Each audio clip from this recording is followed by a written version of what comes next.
안녕하세요. 이과여자 진리하라입니다. 왠지 이름이 너무 낯익네. 그렇죠. 제의 필명한 거 너무 비슷해서 어떻게 제가 물어보고 싶은데 어떻게 하시게 된 거예요? 일단 저 소개를 먼저 드려도 될까요? 네. 오늘의 게스트 과학저술가 하리하라님, 필명은 하리하라님이시고 이은희 작가님 모셔봤습니다. 본명은 이은희입니다. 네. 일단 반갑습니다. 네. 궁금증을 먼저 해결을 하고 시작할까요? 저는 무의식적으로는 영향을 받았을 수도 있을 것 같아요. 제가 중학생 때 정말 감명 깊게 읽었던 작가분이셔가지고. 근데 제가 처음에 이제 제 닉네임을 생각을 할 때는 제 동년배의 기억해주고 싶은 여성분 두 이름을 합친 겁니다. 최진리랑 구하라라고. 그렇게 지어진 이름입니다. 네. 사실 그러고 보니까 다 명사형이네요. 사실 하라가 동사처럼 느껴지는데 사실 제 이름도 명사형이거든요. 그래서 그런 면에서도 공통점이 있네요. 그러게요. 그래서 뭐가 궁금하셔서 저를 찾아오셨나요? 혹시 그럼 필명도 저도 여쭤보고 싶었어요. 사실 필명은 아주 오래전의 얘기인데요.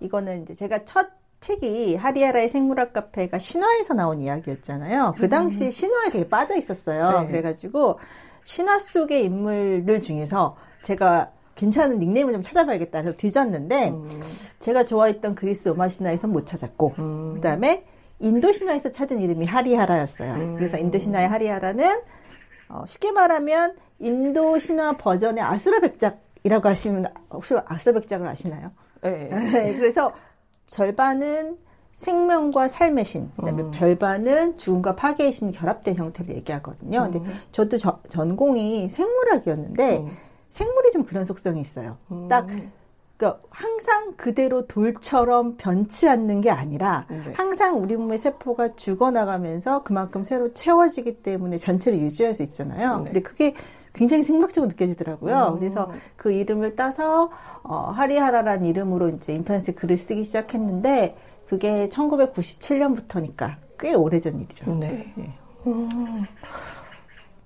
삶과 죽음이 하리하라의 그러니까는 삶의 그러니까 보통 이제 생의 신이라고 하는 비슈누와 그다음에 이제 죽음과 파괴의 신이라고 하는 시바 신이 결합된 형태를 이제 하리하라라고 불러요. 그래서 그 하리하라는 그 자체로서 존재하는데 변치 않아서 존재하는 것이 아니라 한쪽에선 끊임없이 죽어나가고 한쪽에선 끊임없이 만들어지면서 전체적인 균형을 유지하고 있는 상태다. 그런데 원래 생물이라는 게 약간 그런 균형적인 속성을 가지고 있잖아요. 그게 마음에 들어서 제 닉네임을 선택을 했는데 이렇게 오랫동안 쓰게 될지 몰랐죠.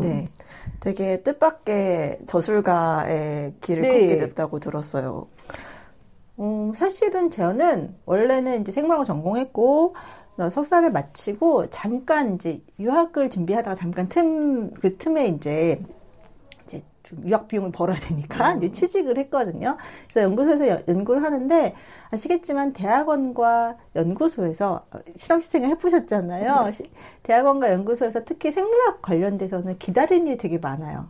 세포의 약물 처리하고 기다려야 된다든가 아니면 타임 코스 하기 위해서 기다려야 된다든가 그런 시간이 꽤 많았잖아요. 그래서 대학원 때 특히 이제 밤샘을 할 일이 되게 많았는데 밤에 뭘 해야 되나 또 뭔가를 해야 되는데 그렇다고 공부하기는 싫고 그쵸? 그때 논문 읽었으면 좋았을 텐데 그거 하기 싫고 뭔가 이제 저한테도 숨 돌릴 구멍이 필요해서 취미생활로 시작했던 게 인터넷에 글쓰기였어요. 그때 처음으로 다음과 네이버가 생기면서 그러니까 정식으로 작가로 데뷔하지 않은 사람들이 불특정 다수와 소통할 수 있는 그런 공간이 생긴 거예요. 플랫폼이 생기는 거죠. 그래서 그때는 사실은요. 저는 스스로를 0세대 블로거라고 얘기를 하는데 왜 그러냐면 그 당시에는 아예 블로거라는 단어가 없었고요. 그냥 인터넷 칼럼, 인터넷 칼럼니스트란 말이 있었고 제가 글을 쓰고 몇 년 지나다 보니까 그런 종류의 그 플랫폼들을 이제 블로그 혹은 블로거라고 부르기 시작을 하게 되더라고요. 그래서 저는 그 전부터 쓰기 시작했는데 처음에는 대학원에서 졸음을 쫓기 위해서 혹은 지루함을 이기기 위해서 썼던 그런 일종의 취미 활동이었어요. 그러다 보니까 초기에는 대개의 경우 이제 실험실에서 있었던 힘든 일들이 주로 있었어요. 뭐 그런 거 있잖아요. 오늘 실험했는데 실험이 안 됐다라든가, 오늘 뭐 컨타미네이션 돼서 다 죽었다라든가, 뭐 이런 거 왜 그랬을까, 뭐 이런 얘기들 쓰다가 점차 이제 사람들이 조금씩 보기 시작하니까 일기 말고 좀 더 읽을 거리를 좀 썼으면 좋겠다. 그래서 오늘 실험이 안 됐는데 왜 이랬을까? 이거 이제 관련된 얘기들을 쓰기 시작을 했죠. 그래서 그런 것들이 쭉 이어지다가, 거기 재미를 붙여버리게 된 거예요. 그래서 이제 취미생활로, 그걸 계속 운영을 하기 시작을 했고, 그게 이제 석사 졸업하고, 취직해서도 계속 쓰기 시작했고, 오히려 취직하고 나니까, 퇴근 시간이라는 게 있더라고요. 그래서 더 많이 쓸 수 있게 됐었어요. 그래서 인터넷에 올라갔는데, 그 즈음에 사실 이게 글을 쓸 때도요, 타이밍이라는 게 되게 중요하거든요. 네. 왜냐면, 저에게는 약간 그러니까 애증의 대상이신 분이 등장을 해요. 누구냐면, 황우석 박사. 그 당시 2000대 초반에 네. 황우석 박사 갑자기 빵 뜨면서 네. 사람들이 생물학에 대한 관심을 좀 가지기 시작할 때였어요. 그러다 보니까 생물학에 대한 뭐 자료들이라든지 이런 것도 좀 찾고, 특히나 이제 블로그 같은 데는 보통 요리, 육아, 연애 뭐 이런 책들, 그런 글들이 많지만 이런 과학 글들은 그 당시엔 거의 없었거든요. 그러니까 생물학에 관련된 글들이 계속 연재하고 있는 블로그가 제가 거의 유일했었어요. 그러니까 사람들이 들어와서 막 질문을 남겨주기 시작하는 거예요. 뭐 이번에 뭐 줄기세포를 만들었다는데 배아는 어떻다는데 뭐 이런 식으로 질문을 남겨놓으니까 저도 거기에 대해서 대응을 하면서 재미를 느낀 거예요. 소통한다는 재미.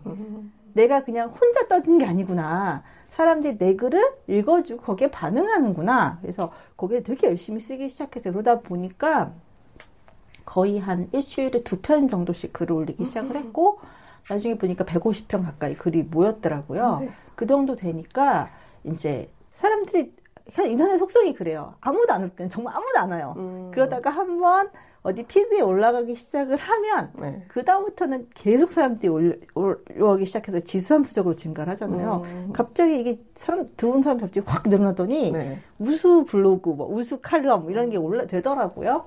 그러니까 출판사에서 연락이 왔어요. 그래서 무슨 일이세요? 라고 했더니만은 요즘에 그 칼럼을 잘 보고 있는데 그 당시는 지금이랑 좀 생태계가 달라서 지금은 온라인에서 수익 창출이 되잖아요. 네. 그쵸. 그 광고 같은 게 붙으면서. 근데 그 당시에는 온라인은 다 무료였어요. 온라인은 수익 창출이 안 되고 온라인에 있는 것들을 물성이 있는 것으로 바꿔줘야 되는 시기였거든요. 광고 배너 같은 거 그런 게 없었어요. 그 당시에는. 유튜브가 등장하기 전이잖아요. 네. 그리고 그 당시에는 블로그도 그런 식이 아니었고요. 그래서 책으로 내보는 게 어떠냐라고 하길래 전 되게 뜻밖의 제안이었어요. 왜냐하면 연구소 일을 하고 있었고, 저는 제 자신의 정체성을 연구원이라 생각하고 있었고, 돈 조금 모아서 적당한 시기가 되면 유학 가야지라고 생각하고 있었는데, 갑자기 그런 제안이 들어오니까 고민 좀 하다가, 그래도 뭐 한 번쯤 뭔가 해보는 게 좋지 않을까? 새로운 경험이잖아요. 그리고 언제 또 이런 경험을 해보겠어요. 그래서 네, 좋습니다 하고 글을 썼어요. 근데 다행히 이제 첫 번째 글은 이미 블로그에 글들이 많이 있었기 때문에 이걸 어떤 식으로 엮어서 내면 되느냐 이 수준이었어요. 그래서 글들 엮어서 낸 책이 하리하라의 생물학 카페라는 제 첫 번째 책이고 무려 2002년에 나왔죠. 근데 여기서 저는 참 제가 의도치 않았는데 타이밍이 정말 잘 맞는 사람이었던 거예요. 왜냐하면 2002년이라는 해가 우리나라 역사에서 약간 분기점이었어요.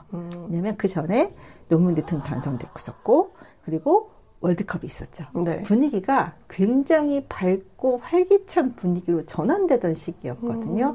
그러다 보니까 제 책이 사실은 처음에 나왔을 때는 그렇게 많이 안 팔렸어요. 그러다가 1년 후에 역주행을 했거든요. 역주행한 이유가 뭐였냐면은 그 해에 모 대학교 논술고사에 제 생물학 카페 그 내용이 지문으로 등장을 했어요.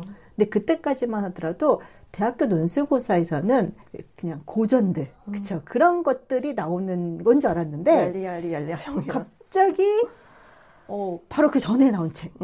그리고 뭐 석학도 아니고, 그냥 처음 데뷔한 신인 작가가 쓴 책의 내용이 갑자기 딱 등장을 하면서, 이제 논술고사의 내용도 고전이 아니라 요즘 시기를 봐야 되겠구나. 왜냐면 그 당시 그 책이 완전 최신식 책이었거든요. 그런 식으로 트렌드가 바뀌면서 사람들이 놀라기 시작. 특히나 우리나라는 입시와 관련관이 되면 변화가 되는데 그러다 보니까 전국의 국어학원들에서 이 도대체 이게 뭐냐 그 책을 봤는데 여기서 제가 깨닫는 게 뭐였냐면은 과학책도 원래부터 글을 읽으시던 분들, 즉 국어 선생님이 좋아하게 써야 되는구나라는 걸 알았어요. 국어 선생님들이 그동안 과학책을 읽고 아이들한테 소통을 해주고 추천을 해주고 싶으셨는데 너무 어려우셨나 봐요. 그런데 제 책은 정말 쉬웠거든요. 쉽고 말랑말랑했기 때문에 선생님들이 보시고 부담 없이 애들한테 추천해 줄 수 있는 책이었다고 해요. 그러다 보니까 갑자기 이 책이 소위 말하면 알티 타고 착 퍼지는 것처럼 전국의 국어학원들을 중심으로 선생님들한테 퍼져나갔고 그다음에 학생들이 퍼져나가면서 갑자기 팔리기 시작한 거예요. 그래서 최종적으로 86세까지 팔렸거든요. 그러고 나니까 갑자기 이제 정체성이 혼란이 오더라고요. 왜냐면 저는 연구원이었고 책은 제 부캐가 만든 취미활동이었거든요. 네. 근데 그 부캐가 만든 취미활동이 제 본업에서 하는 일보다 더 성과가 크게 나와버린 거예요. 고민이 들더라고요. 그래서 어떻게 해야 되나? 나는 계속 연구를 해야 되나? 아니면은 글을 쓰는 걸로 바꿔봐야 되나 하다가 한 번만 더 해보자. 혹시 이게 어쩌다 터진 잭팟일 수도 있잖아요. 한 번만 더 해보자. 그래서 냈던 게 2005년에 나온 이제 하리아라의 과학 블로그였고요. 저것도 45세가 나갔어요. 그러다 보니까 내가 재능은 연구실에 있는 게 아니었구나. 그래서 연구소를 그만두고 나와서 이제 본격적으로 작가의 길을 시작을 하게 된 거죠. 그러니까 저는 작가로 시작할 생각은 없었고 어쩌다 보니 저의 재능을 잘못 파악을 해서 딴 데 갔다가 이제 다시 돌아오게 된 그런 케이스였죠. 네.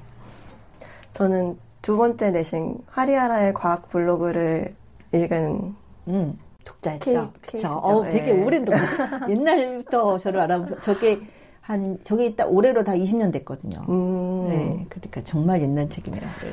근데 정말 감명 깊게 읽었었어요. 그 당시에 뭐 논픽션 과학책을 저도 뭐 이렇게 도서관에서 이것저것 읽었었던 것 같은데 정말 저한테는 참 다르다고 느껴졌던 게 그 필명에서도 반영이 되듯이 과학과 기술을 맹목적으로 찬양하지도 않고 양날의 검인 것을 충분히 보여주면서 확실히 깊이가 다르다라고 느꼈었어요. 저는. 사실 저런 대중과학서에 대해서 저도 경험이 있거든요. 제가 과학책을 좋아하게 된 계기가 중학교 때였어요. 중학교 때 학교에서 무슨 대회 같은 거 하잖아요. 그러면서 대회 같은 거 한 다음에 부상으로 받은 게 아이작 아시모프의 대중과학서였어요. 제가 정확한 제목을 지금 기억 안 나는데 네. 저는 아이작 아시모프를 소설가로만 알고 있었거든요. 사실 아이작 아시모프도 과학자고 학위가 있는 사람이잖아요. 근데 그분이 대중적인 과학 에세이를 쓴 거를 이제 부상으로 받았는데 그 책을 읽고 굉장히 놀랐었어요. 왜냐면 과학이라는 게 굉장히 진지하고 뭔가 전문가들만 하는 영역인 줄 알았는데 이미 외국에서는 이런 내용들을 중학생 정도의 수준의 아이들이 읽어도 크게 무리가 없을 정도 잘 풀어주는 사람이 있구나. 이거 너무 재밌다. 이거 읽으면 나중에 이거 읽고서 나는 정말 내가 그전에도 과학자가 되고 싶어 했는데 과학을 이렇게 재미있는 건지 이 사람이 알려줬으니까 더 앞으로 해야겠다 이런 생각을 했었거든요. 그래서 중학교 때 저도 그 책을 읽고 사실 그런 마음은 가지고 있었어요. 나도 언젠가 저런 책을 써서 사람들한테 과학이 얼마나 재미있는지 알려줘야지 이런 생각을 했었는데 저의 계획은 제가 학위 따고 자리 잡고 한참 이제 어느 정도 경지에 오른 다음에 쓰게 될 줄 알았지 20대에 쓰게 될 줄은 전혀 몰랐었죠. 그 꿈이 상당히 빨리 이루어진 거예요. 그럼 원래 어렸을 때부터 읽고 쓰는 거를 좋아하셨던 건가요? 네, 사실 그렇긴 해요. 이게 글 쓴다는 게 네. 좋아하지 않으면 못하는 거거든요. 네. 그래서 저 어렸을 때 책들을 굉장히 좋아했었고요. 약간 활자 중독에 가까울 정도로 책들을 읽어댔던 경험이 있었고, 사실 제가 어렸을 때는 지금처럼 뭐 TV나 유튜브 이런 것들이 막 나왔던 시기가 아니라 뭔가 정보를 얻는 창구가 이제 책밖에 없었거든요. 책을 정말 많이 읽었고, 책을 많이 읽다 보면 쓰고 싶은 마음이 들어져요. 어쩔 수 없는 것 같아요. 왜냐하면 그 글을 다 알게 되는데, 네. 나도 그걸 표현하고 싶잖아요. 네. 그래서 글도 많이 썼었고, 뭐 끄적끄적 뭐 아주 유치한 소설들이라든가 아니면 뭐 이런 것들 많이 써봤었거든요. 그러다가 제가 소설을 읽는데, 저희 때는 이제 주로 여학생들이 많이 읽었던 게 할리퀸 로맨스라 그래갖고 로맨스 소설을 많이 읽었는데, 네. 그게 영 저한테는 안 맞는 거예요. 전 대문자 T거든요. 영 재미가 없는 거예요. 근데 우연히 찾아낸 것 중에 재밌는 게 뭐였냐면 셜록 홈즈 시리즈. 그 추리소설이 너무 재밌는 거예요. 그래서 셜록 홈즈 시리즈, 뭐 아르센 류팡 시리즈, 그다음에 메가사 크리트 시리즈부터 시작해서 뭐 엘러리 퀸까지 이제 그 추리소설들을 굉장히 많이 읽기 시작을 했거든요. 네. 추리소설들이 되게 단서가 있고 범행이 일어나고 단서를 찾아서 결과로 이어지는 그 범인을 찾아내는 과정이 사실 굉장히 논리적이고 과학적이잖아요. 그래서 그걸 매료가 되면서 이런 글을 쓰고 싶다라는 생각을 했었어요. 그러니까 사실 그리고 글도 많이 썼었고 실제로 뭐 학교 다닐 때도 뭐 백일장 같은 상 많이 받았지만 그것 때문에 이제 시작했던 게 뭐냐면 대학교 가서 신문사에 들어갔었어요. 학교 신문사. 근데 좀 다행이었던 게 뭐냐면 저희 학교에 보통 이제 대학교마다 학보사들이 있잖아요. 네. 근데 대부분의 학보사들은 주로 인문계 학생들이 이렇게 주축이 되죠. 근데 저희가 있었던 학교에서는요, 저희 몇 대 선배들, 몇 년 위에 선배들이 그거에 대해서 문제 지적을 한 거예요. 왜냐하면 대학에 사실 숫자로 따져보면은 이공계가 절반이 넘는데, 네. 이공계 얘기는 학부에서 전혀 안 다룬다는 거예요. 왜냐면 그쪽에 있는 기자들이 거의 없기 때문에. 그래서 우리도 우리 목소리를 내야 되지 않겠냐? 그래서 이공대 학생들을 위한 이공대 자치 신문사를 만들었었어요. 학생 자치 활동은 처음에 동아리 수준이었는데 네. 실제로 이제 그중 선배 하나가 이제 꽤 능력이 있는 사람이어서 그 기업한테 스폰서를 받아서 그 신문을 찍을 비용을 찾아낸 네. 거예요. 그래서 그걸 가지고 어떤 식이었냐면 신문 밑에 왜 하다못해 보면 광고 있잖아요. 네. 거기에다가 기업체 광고를 실어주는 대신에 그리고 저희 학교가 이제 한 2만 명쯤 되는데 그중에 절반이 이공계인데 10,000명이잖아요. 네. 그 학생한테 그거 뿌려줄 테니까 그 인쇄 비용을 달라고 하는데 사실 기업 입장에서는 굉장히 적은 돈이거든요. 그리고 10,000명한테 이걸 뿌려준대잖아요. 네. 직접. 그러다 보니까 그런 식으로 이제 돈을 끌어와서 이공대 자치신문사를 만들었고, 거기에 기자 자격은 이공대 출신만 들어오는 그런 신문사를 만든 거에서, 이걸 보고서, 여기 들어가겠다. 그래서 거기 들어가서, 3년 동안 이제 글을 썼어요. 거기는 2학년 때부터 받았어요. 왜냐면 1학년들은 아무것도 모르니까 안 된다. 그래서 2학년부터 받아서 2학년 때 들어가서 신문사 활동을 시작을 했고, 그러면서 거기서 이제 다른 학교들과 연합 동아리가 만들어지면서 그게 졸업 이후에까지 계속 이어져요. 그래서 제가 들어간 데는 이제 연세과학이라고 하는 저희 학교 신문사였는데, 그 당시 이제 서울대 공대신문사, 고대신문사에도 그런 비슷한 이공계 신문사가 있었거든요. 네. 연합 동아리를 만들었었고, 그 연합 동아리가 졸업 이후까지 이어져서 이제 다른 과학이라고 하는 무크지를 계속 만드는 활동들을 하고 있었어요. 그러다 보니까 글 쓰는 게 굉장히 익숙한 편이었고요. 네. 그래서 그 취미 활동으로 글쓰기를 시작을 하고 책을 출간하자는 제의를 받았을 때 글 쓰는 게 그렇게 두렵지 않았던 것 같아요. 무크지는 이제 그 보통 분기마다 나오는 책들을 얘기해요. 그러니까 잡지 같은 개념인데 분기마다 나오는 책들인데 다른 과학이라 그래가지고 네. 이제 대학생들이 졸업해서 각자 자신의 자리에 가게 되면 대학생들 때는 안 보였던 네. 또 사회에 대해 그런 모습들이 보이잖아요. 네. 그런 이공대 출신의 사회인으로서 과학에 특히 이제 시민과학과 연결이 돼서 이야기들을 하는 것인데 이것도 정말 그러니까 자율 동아리 같은 느낌으로 네. 저희끼리 모여서 저희끼리 만들고 저희끼리 하는 활동을 좀 했었어요.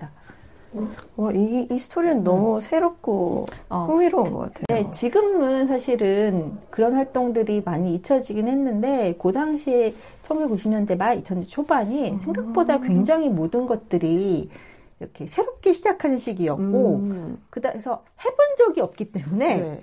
그냥 뭐든지 할 수 있었던 시기였던 것 같아요. 그래서 이런 거 없으면 우리가 한번 만들어 볼까? 그래갖고 했던 시기가 그 시기였었고 저는 그 시기를 살았기 때문에 그런 경험들을 할 수 있었죠. 운이 좋아서 네. 성공을 한 작가가 됐다기보다는 그때 하리하라로 활동할 때까지도 꾸준히 뭔가 활동이 그 길로 이어지는 것처럼 보인다라는 말을 하고 있었어요. 그래서 사실 그래서 가끔 저도 요즘에 그 청소년들 대상으로 강의를 많이 하는데 애들이 그런 얘기를 물어봐요. 작가가 되고 싶으면 뭐 하냐고, 뭐 어떻게 하면 되냐고. 그래서 그냥 쓰라고 해요. 왜냐면 써보라고. 그러면 막연하게 네가 작가가 되고 싶다는 거 하고 실제 쓰는 거 다르고 그 다음에 나중에 정말 작가로 데뷔해 보시겠어요? 라는 제안이 왔을 때 내 글이 있어야 그 자신을 증명해 보일 수 있다. 그래서 무조건 써라 라고 얘기를 하거든요. 저도 그때는 작가가 될 생각은 없었는데 그냥 즐겁게 할 수 계속 글을 쓰고 있었기 때문에 작가로 나중에 데뷔할 수 있는 바탕이 됐다고 생각이 들고요. 또 하나 뭔가 이제 요즘 답답하고 나는 내가 하는 일이 맞지 않는 것 같아 라든가 혹은 뭔가 다른 거 하고 싶을 때 있잖아요. 그때 저는 취미로 한번 해보시라고 얘기를 들어요. 왜냐면 저에게 글쓰기는 사실 처음에 완전 취미 생활이었거든요. 그러니까 취미로 시작을 하면은 좋은 점이 뭐냐면요. 부담이 없어요. 내가 여기 성공을 해야 된다? 이런 부담이 없고 순수하게 즐길 수가 있어요. 그 다음에 취미로 하게 되면요. 내가 정말 이걸 좋아하는지 안 하는지 알 수 있게 돼요. 네, 돈 버는 일이라면 싫어도 해야 되거든요. 네. 취미로 시작을 하면은 그걸 정말 좋아하지 않고서는 할 수가 없어요. 그래서 취미로 뭔가를 시작을 해봤는데 내가 꽤 오랫동안 이거 할 수 있더라. 그러면 나는 그걸 정말 좋아하는 거고 좋아하는 거를 못하게 되기는 쉽지 않더라고요. 왜냐면 좋아하니까 계속 열심히 하잖아요. 네. 그럼 어떻게든지 좋아져요. 물론 그 속도의 차이는 있겠지만 그래서 저도 오히려 저는 제가 작가로 데뷔할 수 있었던 게 처음부터 각 잡고 작가가 돼야 되지? 라고 부담을 가지고 시작한 게 아니고 글 쓰는 게 좋아. 그러니까 열심히 써야겠어. 내가 하는 이거 갖고 놀아야겠어. 라고 놀았는데 그래서 글 쓰는 게 즐거웠고 계속 쓸 수 있었고 그러다 보니까 그 글을 읽으시는 분들도 즐거웠네? 라는 그 느낌을 같이 느끼신 것 같아요. 네네. 그래서 과학책이라는 게 즐겁게 되게 어렵잖아요. 근데 그래서 저는 독자들이 제 책을 좋아해 주시지 않았나? 그런 생각을 해요. 네. 취미로 글쓰기를 시작해보라라는 말씀을. 글쓰기뿐만 아니라 뭘 하시고 싶으시면 일단 원데이 클래스든 아니면 뭐 단기 클래스든 간에 단기적인 거든 간에 일단 한번 시작을 해보세요. 제일 좋은 게 시작이더라고요. 그리고 막상 해보면 나랑 이거 안 맞아라는 경우도 정말 많고요. 이거 왜 이렇게 재밌지라는 것도 있거든요. 한번 해보시면 내가 그걸 정말 좋아하는지 아니 싫어하는지 혹은 내가 여기에다가 얼마나 투자해야 되는 것인지를 알 수 있게 되는 것 같아요. 네. 그 말씀 들으니까 기억나는 또 얘기가 그 엘리자베스 길버트라고 먹고 기도하고 사랑하라 작가분이 말씀하신 걸 최근에 들었는데 그분도 이제 뭐 작가 지망생한테 질문을 많이 받으시니까 하시는 말씀이 취미랑 일이랑 커리어랑 컬링, 천직 이런 거랑 좀 구분해서 생각하는 게 좋겠다. 이거를 사람들이 너무 이렇게 뭉쳐서 얘기를 하고 맞아요. 그래서 또 너무 즐거운 일을 못하게 되면 너무 상실감을 크게 가져가기도 하고 근데 이걸 좀 구분해서 생각해보는 것이 좋겠다라는 말을 들었었는데 그거랑 뭔가 그 말이 기억이 나네요. 사실 저는 취미가 이제 직업이 된 케이스인데요.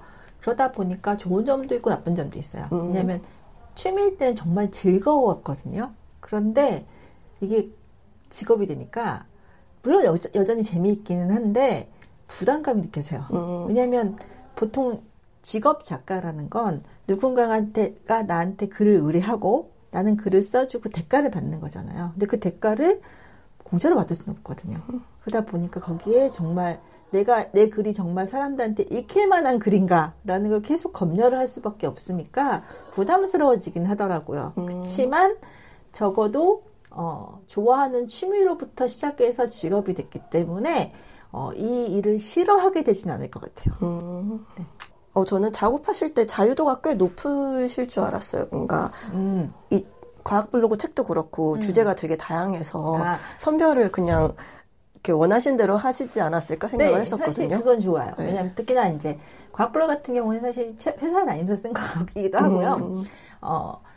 저는 그것 때문에 과학자와 과학 커뮤니케이터 혹은 과학 저술가를 좀 분리했으면 좋겠다라는 개념을 말씀드리고 싶거든요. 이게 왜 그러냐면요.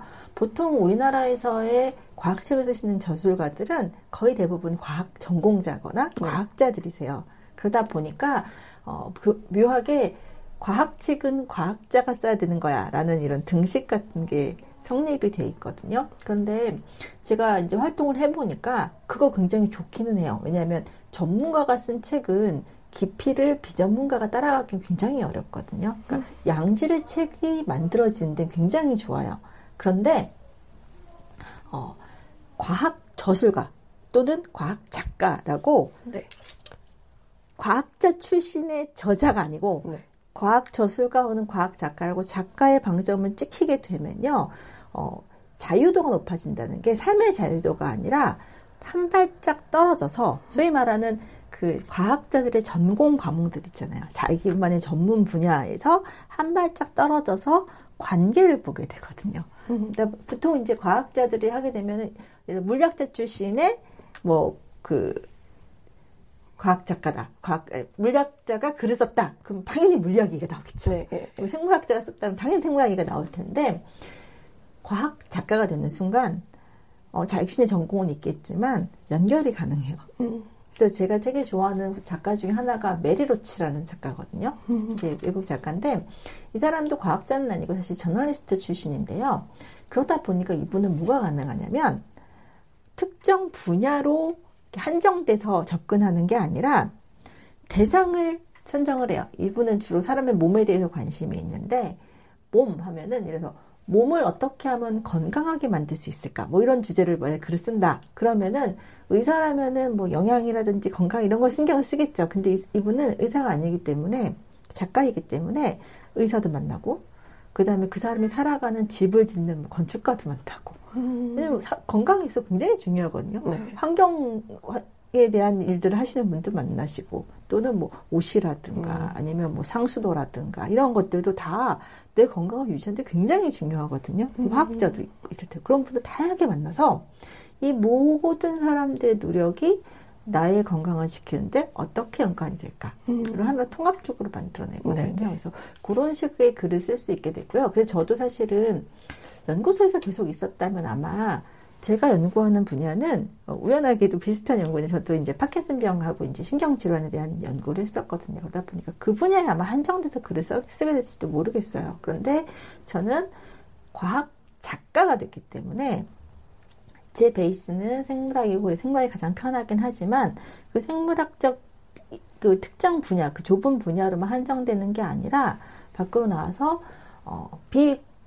비과학자 입장에서 어떤 식으로 연결하면 더 흥미가 있을까? 혹은 보통 이제 저는 비과학자 말을 좋아하는데 비과학자 입장에서 나의 삶과 가장 연관된 그런 그런 것들은 어떤 점이 있을까를 다방면으로 보고서 엮을 수가 있더라고요. 그래서 그런 점에 있어서는 자유도가 굉장히 높아졌지만, 이제 그 글의 결이라든가, 왜냐면 그런 것들, 남들이 읽어야 되는 글을 읽고 싶어 하는 글, 혹은 읽을 가치가 있는 글을 써야 되니까, 뭔가 거기다가, 나만의 독특한 생각이라든가, 혹은 사람들이 읽을 만한 그런 필요성이 있는 정보라든가 이런 것들을 꼭 찾아서 넣어야 된다는 이런 이제 강박관념 같은 게 시달리게 되는 거죠. 네. 왜냐하면 그냥 취미생활 했을 때는 사실 넋두리 같은 것도 많이 썼어요. 넋두리라든가 뭐 웃긴 얘기라든가 이런 것도 많이 쓸 텐데 그게 아니라 이게 직업이 되면서 이런 식으로 글 안에 최소한의 뭔가 나만의 무언가를 녹여야 된다라는 그런 이제 부담감이 좀 생긴 거죠. 네. 그렇군요. 자료 조사를 어떻게 하시는지 좀 궁금해요.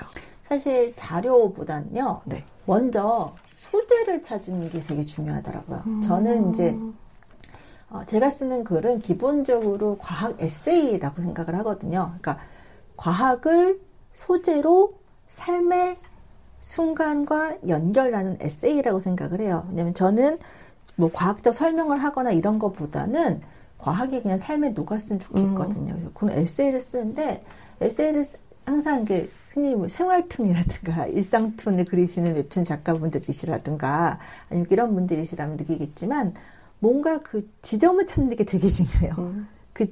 왜냐면 너무 일상적인 것들은 또 재미가 없을 수 있고 사람들이 관심 있어야 할 만한 그 주제를 찾는, 소재를 찾는 게 굉장히 중요해서 제일 먼저 이제 찾는 건 뭐냐면 소재예요. 소재를 먼저 찾고 그 소재에 대한 자료는 사실은 요즘은 너무 편하거든요. 네. 그러니까 정말 많이 소재에 대한 자료를 찾고 일단 어떤 과학적 소재가 있잖아요. 그럼 그걸 어떻게든지 내 삶의 사건과 혹은 순간과 감정과 연결을 시켜서 일단 고리를 하나 만들어둬요. 그 다음에 이 과학적인 내용에 대한 것들은 자료는 되게 제일 좋아하는 건 이제 그걸 연구한 사람의 논문. 제가 뭐 타사치 다 이해할 수는 없겠지만 그래도 앱스트랙트만 보면 무슨 내용인지 이제 파악은 되잖아요. 논문을 보거나 거기에 대한 기사를 보거나 이런 식으로 찾아서 이 이야기들을 엮어내는 과정이 필요한데 그 사실은 과학 글쓰기는 글을 쓰는 시간보다요 그 앞에 시간이 훨씬 많이 걸려요. 자료 조사하고 그러니까 일단 먼저 소재 찾고 소재를 내 삶과 연결시키고 그거에 대한 관련된 자료를 찾고 정리를 하면 굉장히 많거든요, 자료가. 근데 그럼 그 자료들 중에서 보면은, 이 자료들을 다 이야기할 수는 없잖아요. 네. 그 중에서 내가 꼭 필요한 게 무엇일까라는 핵심을 찾아내서 그 한 줄을 찾는 게 굉장히 어려워요. 그 한 줄. 예를 들어서, 얼마 전에 제가 이런 얘기를 했다는 거죠. 노트북을 갖고 나갔는데, 작업을 했는데 노트북이 나가버린 거예요. 황당하더라고요. 작업하는데 나가버렸잖아. 네. 방법이 없잖아요. 그래서 수리센터를 가든 어떻게 하나 막 고민을 하고 있는데 누가 그러더라고요. 어댑터 문제 아니냐 혹시. 그래서 어댑터를 바꾸니까 들어오는 거야. 어댑터가 나가서 네. 방전이 돼서 끝난 거였거든요. 그거 딱 보고 나니까 무슨 생각이 들었냐면은 우리 몸의 신경 같은 거예요. 왜 신경을 다치게 되면 몸을 못 움직이잖아요. 네. 거기 근육이나 뼈는 멀쩡해도 뭔가 연결을 한 통로가 끊어지면 안 움직이잖아요. 네. 마찬가지 내 노트북은 사실 되게 멀쩡했어요. 근데 전원을 이어주는 코드가 끊어지니까 이게 안 움직이잖아요. 이걸 가지고 인체 내의 통신 얘기를 해볼 수 있겠다. 근데 인체 내는 유선 통신인 신경도 있지만 무선 통신인 호르몬도 있구나. 네. 이걸 일단 찾아요. 이걸 찾는 게 진짜 이게 사실 거의 대부분이에요. 그 다음부터는 호르몬이라든가 네. 인체의 신경계라든가 이런 같은 자료가 무궁무진하고 그 다음에는 무궁무진하다 보니까 범위를 좁혀야 돼요. 난 딱 하나 뭐만 할 거냐면은 신경은 유선통신이고 네.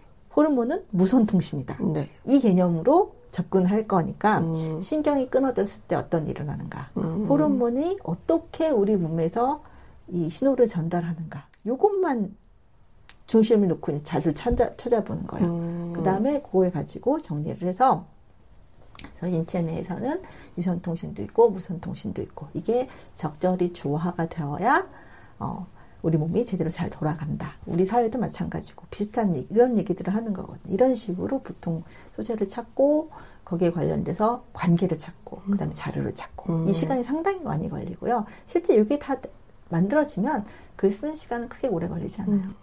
한 줄을 찾는다고 말씀하신 네. 게 흔히 이제 기자들이 말하는 야마를 찾는다라는 건데 네. 그 핵심 주제 저는 좋은 글은요 네. 이제 글이 사람이 한 번에 읽어낼 수 있을 만한 분량의 주제가 하나로 명확하게 있어야 생각이 들어요.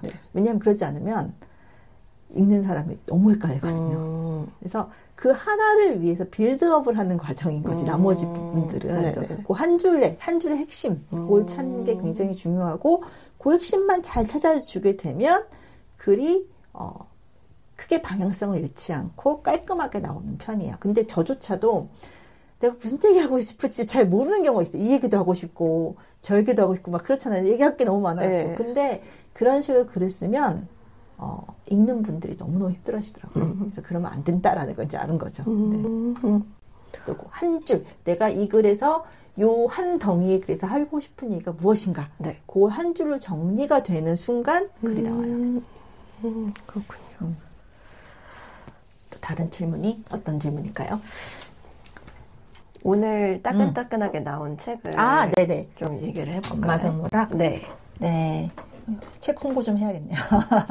네. 엄마생물학이라는 책이 오늘 나왔어요. 오늘 3월 6일. 오늘 기준으로 어제 나왔구나. 어제 나왔는데 사람들한테 이제 배포된 건 오늘이었거든요. 엄마생물학 책은 사실 제가 가장 많이 기다린 책이에요. 가장 많이 힘을 썼고 이게 왜 그러냐면 20년이 넘게 글을 써왔지만 직업이 과학 저술가이다 보니까 주로 이제 내 얘기가 아닌 다른 사람의 이야기를 설명하는 경우가 많았거든요. 근데 엄마생물학이란 건 제 얘기를 쓴 거예요. 근데 이 얘기가 어떻게 시작을 했냐면 저는 아이가 3명이 있는 그 다둥이 맘이고요. 그런데 저는 아이들을 좀 특별한 방법으로 만났어요. 일반적인 방법이 아니라 소위 말하는 시험관 시술, 보조생 시술을 통해서 아이 셋을 얻었거든요. 그 과정에서 뭘 겪었냐면은 우리 흔히 겪지 않으면 모르는 것들 있잖아요. 저는 안다고 생각했었어요. 왜냐하면 생물학 전공했고 관심이 되게 많아서 그 자료도 많이 찾아봤는데 항상 교과서에서는 어떤 되게 단정적으로 말이 나와요. 쉽게 말하면 여성들 같은 경우에는 뭐 여성의 생리 주기는 대략 28일이고 생리일은 뭐 3일에서 5일이다. 이게 이렇게 나오거든요. 네. 근데 물어보면 어떤 사람은 20일, 어떤 사람은 30일 왔다 갔다 하고 생리가 끝나는 날짜도 마찬가지고요. 그것도 또 매번 달라져요. 뭐 아시잖아요. 좀 몸이 조금 피곤하면 완전 달라지고. 네. 근데 그 교과서에 그렇게 딱 나오니까 내가 뭔가 이상한 게 아닐까? 나한테 뭔가 문제가 있는 게 아닐까? 네. 이런 생각을 자꾸 하게 되는 거예요. 실제로 임신 출산에 관련된 것도 우리는 당연히 생물이니까 또 여성으로 태어났으니까 임신하고 출산하는 건 당연한 거 아니야? 라고 생각을 많이 해요. 뭐 하게 되면 남들 다 했는데 왜 못해? 라는 생각을 하게 되는데 그 과정을 막상 겪어보게 되면 남들은 이렇다는데 나는 아니고 교과서 속에서는 혹은 논문 속에서 이렇게 나오는데 난 이거랑 너무 다르고 그리고 그런 순간 스스로도 나 정말 이상한 거 아닐까? 나한테 문제가 있는 거 아닐까라는 그런 자괴감에 빠지기도 하고 또 밖에서 사람들 보기에도 너 뭐 좀 이상한 거 아니야? 잘못된 거 아니야? 라는 생각을 하게 되면서 상처를 많이 받았거든요. 그러다 보니 이게 과연 맞는 걸까? 생각이 들더라고요. 그래서 원래 이 책의 원제는 책에서 배운 생물학, 몸으로 겪은 생물학이었어요. 왜냐하면 책에서 배운 내용과 몸으로 겪은 거랑은 좀 다른 느낌이어서 과제가 원래 그거였거든요. 그걸 통해서 2000년부터 이제 한겨레 20일에 연재를 했었고요. 연재를 하면서 그 책을 이제 연재가 끝나면 책을 묶어서 이제 그 연재된 내용 칼럼을 묶어서 책으로 만들려고 처음부터 계획을 했던 책이었거든요. 근데 그러다가 연재가 끝날 때쯤 됐는데 계약한 출판사가 망했어요. 그 원고가 붕 뜨게 된 거죠. 네. 그래서 제가 생전 처음으로 그 SNS에 제 원고 세이즈를 했어요. 경매를 붙였어요. 선착순으로 빨리 연락하시는 분한테 네. 드릴게요. 막 그랬더니만 다행히도 바로 출판사가 정해졌고 그다음에 그 출판사가 근데 출판사가 정해진 다음에도 이제 연재된 원고가 이제 시간이 좀 지났잖아요. 연재된 원고를 다시 이제 책으로 하려고 하니까 너무 시기가 지난 것도 있고 또 연재라는 건 그때그때 사건에 맞춰서 하기 때문에 나중에 보게 되면 이게 왜 뜬금없이 여기 튀어나오지 않은 것들도 있거든요. 그러니까 정리하고 하는데 좀 시간이 좀 걸려서 거의 5년 만에 책이 나왔거든요. 그러다 보니까 많이 기다린 책이기도 하고 그리고 제 이야기를 처음 상당히 많이 녹여냈기 때문에 조금 두렵기도 해요. 아, 정말. 왜냐면 내 사생활이 다 노출되는 거잖아요. 그러니까 이걸 어떻게 그리고 애초에 여기서는 이 컨셉 자체가 나한테 겪은 건데 나한테 일어나서 내가 이걸 잘 겪었기 때문에 이건 당연한 일이고 이상한 게 아니다.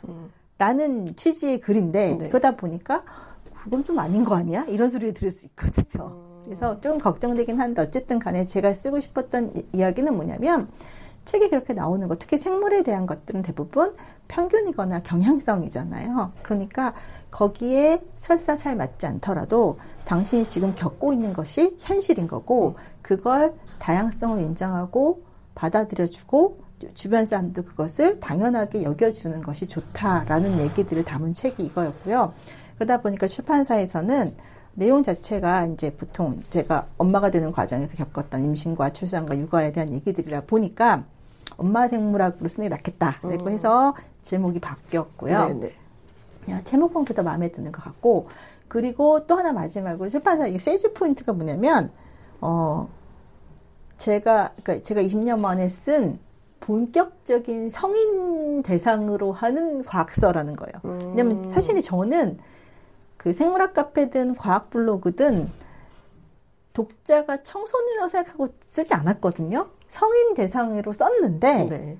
그걸 청소년들이 주로 읽으면서 이 청소년 도서로 이제 그 이미지 메이킹이 돼버린 거예요. 네네. 그러다 보니까 저는 계속해서 청소년용 글만 쓰는 사람으로 되어 있더라고요. 그래서 그게 아니라 조금 더 어른들을 위해서 글을 쓰고 그래서 제 작가 인생에서 뭔가 터닝 포인트가 되는 책이라는 의미에서 사실은 조금 두근두근하기도 하고 약간 기대되기도 하고 그리고 이게 다른 사람들한테 어떻게 보여질까? 그러니까 좀 이제 약간 기대 반 아니면 약간 뭐 미지의 세계에 대한 두려움 반 그런 것들이 좀 있는 거죠. 네. 되게 익사이팅한 순간이네요. 네.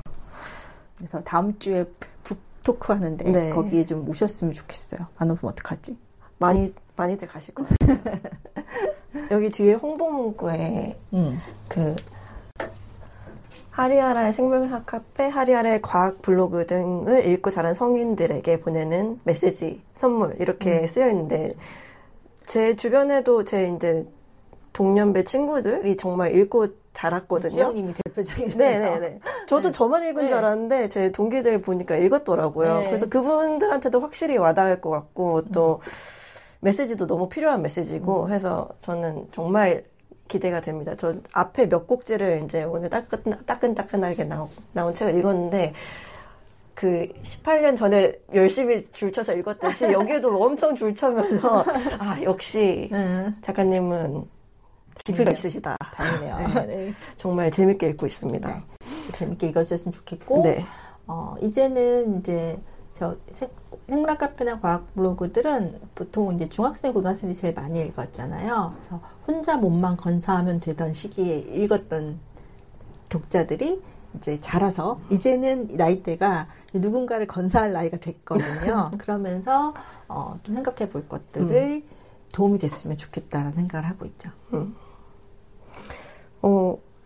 스포를 조금 해도 되나요? 네, 해도 돼요. 네. 저는 되게 감명 깊게 읽었던 꼭지가 난자는 캐는 것이 아니다 라는 꼭지였는데 여기서 이제 작가님께서 시험관 시술을 하기 위해 이제 난자를 이제 시험관 시술을 하려면 그 과배란 시술이란 걸 해야 돼요. 난자가 좀 많이 필요해야 되니까 과배란 시술을 하게 되는데 그때 저는 그게 피상적으로는 과배란 시술 해서 평소에는 난자가 하나만 배란되는 난소를 자극해서 난자가 여러 개 배란되게 만드는 시술 이렇게 나오거든요. 네. 그래서 그냥 그런가 보다라고 했었어요. 그래서 호르몬 좀 세게 쓰나 보다 그랬는데 제가 그 상황에서 막상 들어가 보니까 마치 여성의 몸을 난자를 캐내야 되는 뭔가 그 광산 같은 느낌으로 해서 네. 뭐 몸이 조금 망가지더라도 많이 나오면 되는 거 아니야? 라는 느낌으로 이제 접근을 했었거든요. 네. 그래서 저는 사실 그 과정을 통해서 아이를 얻었기 때문에 그게 나중에 이제 그런 이제 거기서 느꼈던 뭔가 이렇게 절망감 혹은 이제 내 자신이 사람이 아니라 아이를 낳는 뭔가 기계처럼 느껴진다는 그런 것들이 많이 상쇄가 됐는데, 왜냐면 실제로 아이를 얻게 되면 이 모든 게 다 사라지거든요.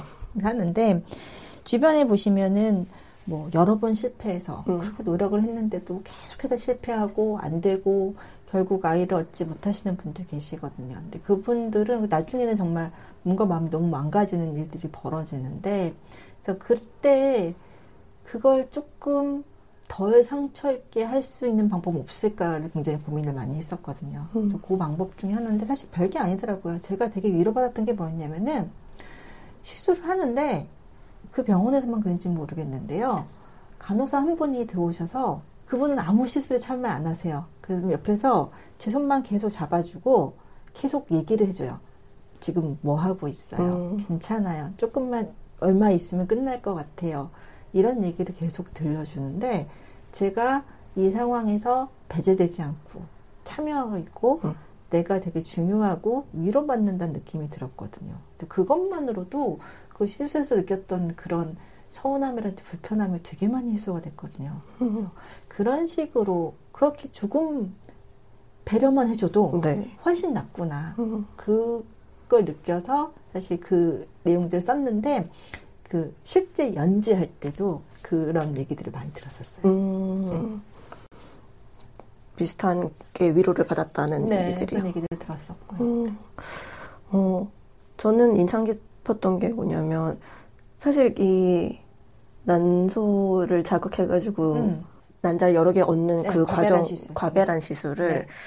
그 미드에서 이제 몇 번 보고, 그리고 또 스탠드업 코미디언 로니 챙이라는 미국에서 활동하는 스탠드업 코미디언이 본인의 이제 와이프가 그 IVF 프로세스에 있어서 난자를 채취를 했는데 한 번에 26개를 얻어냈다, 우리 와이프가. 이거는 농구 선수로 치면 MVP 선수인 거다 하면서 막 과시를 하는 그런 라인이 있었어요. 그래서 저는 저렇게 많이 나오면 좋은 거구나 이렇게 알고 있었거든요. 근데 난소 과자극 증후군이라는 것이 있다라는 것을 이 책을 통해서 처음 알아가지고. 저도 몰랐어요. 하기 전까지는 몰랐는데 네. 제가 약물에 너무 반응을 잘해서 난소 과자극 증후군이라고 해서 이제 그 약물에 약간 이렇게 오버해서 반응을 하는 거죠. 그래서 난자가 너무 많이 자랐어요. 저는 46개 자랐거든요.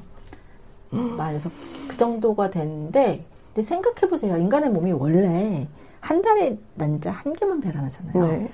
그런데 난자가 46개가 자라려면은 그 난소가 어마어마하게 부풀어야 돼요. 보통 이제 달걀 정도 그 작은 크기라고 하는데 그게 거의 주먹 이상으로 부풀어야 되고, 그리고 그것 때문에 이제 그 일단 배가 부푼 것뿐만 아니고 호르몬이 완전히 교란이 일어나서 가장 힘든 거는 복수가 차요. 복수가 차서 배가 정말 임신부처럼 불러오거든요. 근데 복수라는 게 사실 우리는 물이 찬다라고 생각을 하잖아요. 그럼 배에 물이 찬다. 네. 근데 그 물이 어디서 왔겠어요? 우리 몸밖에 없잖아요. 네. 어디서 오냐면 주로 혈액에서 수분이 빠져서 복막이 쌓이는 거거든요. 그럼 혈액에서 수분이 쌓여서 복막이 쌓이게 되면 혈액이 끈적끈적해지는 소리거든요. 그럼 혈전생의 가능성이 굉장히 높아져요. 사실 굉장히 위험한 일이거든요. 근데 그거를 제가 시도하기 전에는 누구도 그거를 심각하게 알려주지 않았고 그냥 지나간 얘기로 이런 일을 했을 수 있어요 라고 얘기를 했지, 네. 그게 심각한 일인지 몰랐거든요. 막상 겪어보니까 너무 힘든 거예요. 그리고 이게 위험할 수도 있는 일이었구나. 근데도 병원에서는 오히려 좋아해요. 왜냐하면 그러니까 경증 난소 과자극 자극이 있을 경우에 네. 난자가 많이 나왔다는 소리잖아요. 그러니까 그 다음 시술이 훨씬 더 수월해진다. 라고 해서 이거 위험한 일, 이거 너무 이렇게 힘들게 생각하지 말아요. 이렇게 얘기를 했는데 사실 겪는 사람 입장에서는 정말? 이런 생각이 들었었거든요. 네. 그래서 그런 정보들을 좀 제대로 얘기를 해주고, 이게 힘들 수도 있지만 이 과정, 이런 식으로 해서 일어날 수 있는 과정이니까 거기에 대해서 우리는 어떻게 대응하고 있고 이런 것들에 대한 정보들을 좀 알았으면 덜 왜냐면 그 국수 찰 때 굉장히 공포스러웠거든요. 네. 그래서 덜 공포스럽고 그 과정을 그렇게 끔찍하게 여기지 않지 않았을까? 왜냐면 저는 그거 한번 겪고 난 다음에 다시는 과배를 안 하겠다는 생각을 했었거든요. 그리고 그것 때문에 이제 한창 얘기했던 예전에 그 황우석 교수가 문제가 됐었던 그 난자 그를 불법적으로 네. 매매를 했다든가 아니면 불법적으로 얻게 됐던 그 과정 속에서 얼마나 많은 여성들이 힘들었을까 이런 내용들 때문에 좀 더 많이 알려야 되지 않을까 하는 생각을 했었어요. 네, 더 많은 내용은 꼭 사서 책을 읽어보시면 네. 사실 저는 이 내용에서 사실 제가 스스로 스포를 하게 되면 네. 1장을 읽어주셨으면 좋겠어요.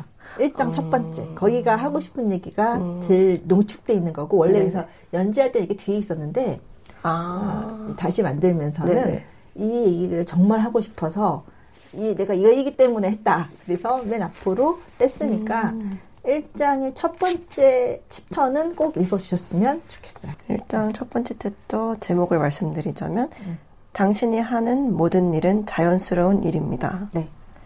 이것이 작가님이 전달하고 네, 싶은 제가 말씀. 겪고 하는 일들이 충분히 겪어냈다면 그게 자연스러운 거지 부자연스러운 일은 아니라는 거죠. 왜냐하면 저는 아이를 좀 독특하게 얻었다고 했잖아요. 그런데 지금은 좀 많이 사라졌는데 그 당시까지만 하더라도 그렇게 해서 아이들이 건강하겠어? 라든가 그리고 혹시 아이한테 무슨 문제가 있는 거 아니야? 라든가 이런 얘기들 너무 많이 들었었거든요.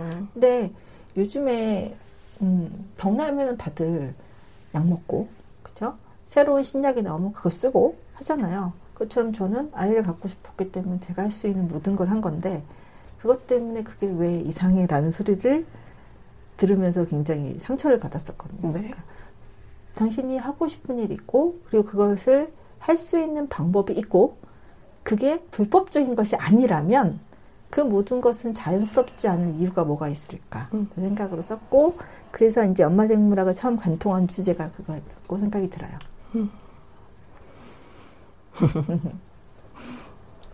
많이 읽힐 거라고 저는 확신합니다. 읽어주셨으면 좋겠고요. 네. 근데 그 여성분들만 읽을 건 아니셨으면 좋겠는데. 그렇죠. 네. 남편도 읽혀야죠. 네, 읽혀야죠. 아빠도 읽히고 아들도 읽히고. 네. 엄마 생물학 제가 SNS 홍보했더니 어떤 분이 아빠가 읽으면 안 되나요? 그래서 읽어도 돼요. 라고 해놨어요. 네. 엄마가 없으신가요? 부인을 너무 사랑하시는 분이세요. 네. 마지막으로 드리고 싶은 질문은 앞으로의 또 계획? 앞으로 계획? 네. 사실 저는 작가가 되려고 계획을 잡아놓은 게 없었고 어쩌다 보니 작가가 됐거든요. 네. 근데 이렇게 작가가 되고 20년이나 하고 있는 거 보면은 이게 저한테 맞는 일인 것 같아요. 그래서 앞으로도 계속 글은 쓸 거고요. 다만 이제 고민은 계속 해야 되겠죠. 내 글이 다른 사람들한테 어떻게 읽힐 것이고 어떤 도움을 줄 수 있을까? 어떤 식으로 그분들의 삶에 아주 조금이라도 조금 긍정적인 영향을 줄 수 있을까를 고민하면서 계속 글을 써갈 거고요. 그러니까 개인적으로는 글을 써갈 거고, 그러니까 부캐였던 작가 캐릭터는 본캐가 됐으니까 본캐는 일단 지켜나가고 또 다른 부캐를 하나 만들어야 될 것 같다는 생각이 들어요. 왜냐하면 아까 얘기하셨지만 저는 부캐가 본캐가 됐잖아요. 네. 그럼 이걸 즐기면서 하지만 그래도 정말 순수하게 즐거운 것들이 좀 있어야 되거든요. 네. 그게 뭔지를 조금 찾아봐서 내가 잘할 수 있는 게 뭘까를 좀 더 찾아보고 또 모르죠. 그게 정말 재밌으면 또 바꿀지도 모르겠지만 일단 글을 계속 쓰고요. 또 하나 요즘에 재밌는 건 뭐냐면 이제 저같이 이렇게 하시는 분들을 함께 하고 싶어요. 왜냐하면 이 과학 저술가라는 혹은 과학 커뮤니케이터라는 직업이 최근에 들어 조금 각광받고 있긴 하지만 아직까지는 굉장히 풀도 작고 그다음에 깊이도 사실 굉장히 많지 않거든요. 그러니까 사실 한 묶음밖에 안 돼요. 그런데 보면 한 그룹밖에 안 되거든요. 이런 분들이 이제 콘텐츠를 가지고 있고 그런 일들을 하고 싶으신 분들과 함께 이분들을 계속 이 세계로 끌어들이는 일들을 좀 하고 싶어요. 네, 그래서 주영도 만난 거고. 네, 저는 쫓아다니겠습니다. 네. 기회가 되는 한. 네. 네. 오늘, 대화 나눌 수 있어서 너무 영광이었고요. 영광까지야. 저도 오랜 편을 만나서 너무 기쁘고요. 네. 네, 너무 즐거운 시간이었습니다. 네, 고생 많으셨습니다. 어떻게 될지 모르겠지만, 어쨌든, 하고 싶은 거 하고 즐겁게 사시는 게 제일 좋은 것 같아요. 그리고 하고 싶은 게 있으면 일단 무조건 하세요. 하면 방법이 보이더라고요. 네. 네. 네. 감사합니다. 네, 수고하셨습니다.